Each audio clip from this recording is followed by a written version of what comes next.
Hello friends, मैं Vipin Sharma ethic और advisory में आपका स्वागत करता हूं। मैंने अपने प्रीवियस वीडियोस में आपसे इन्वेस्टिंग जर्नी के दौरान एक चीज शेयर की थी कि when you need to park your lump sum amount, so liquid fund is the best option.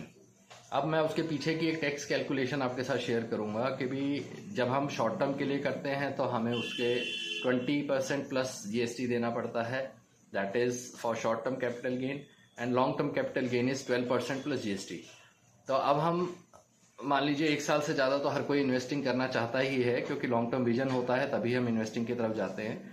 और लॉन्ग टर्म विजन के हिसाब से मैं आपको एक चीज़ सजेस्ट करता हूं कि अगर आप मान लीजिए 3 साल, 4 साल, 5 साल जो भी आपका हॉरिजॉन है उसके हिसाब से आप उसमें इन्वेस्ट करते हैं, तो अब उस अमाउंट पे टैक्स को हम कैसे बचा सकते हैं। तो 12.5% इज ऑन कैपिटल गेन। जो आपका कैपिटल है उसको हटाने के बाद जो आपका इंटरेस्ट बनता है, जो आपने गेन किया है, उसके ऊपर 12.5% प्लस जीएसटी लगता है। उस पे भी गवर्नमेंट आपको 1.25 लाख रुपए की रिबेट देती है। तो आप क्या कर सकते हैं कि लेट से आपका एग्जाम्पल, आपका टैक्स बनता है 2.5 लाख। तो आप क्या कर सकते हो कि फर्स्ट जो विड्रॉल आपको करना है वो फाइनेंशियल ईयर के हिसाब से मार्च में कीजिए, ताकि आप उस फाइनेंशियल ईयर के 1.25 लाख का उस पर रिबेट ले सकते हैं, तो आपको 0 टैक्स देना पड़ेगा। बाकी जो विड्रॉल है वो आप अप्रैल मंथ में कीजिए ताकि वो नेक्स्ट फाइनेंशियल ईयर में चला जाए और उस पर भी आपको 1.25 लाख का रिबेट मिल जाए।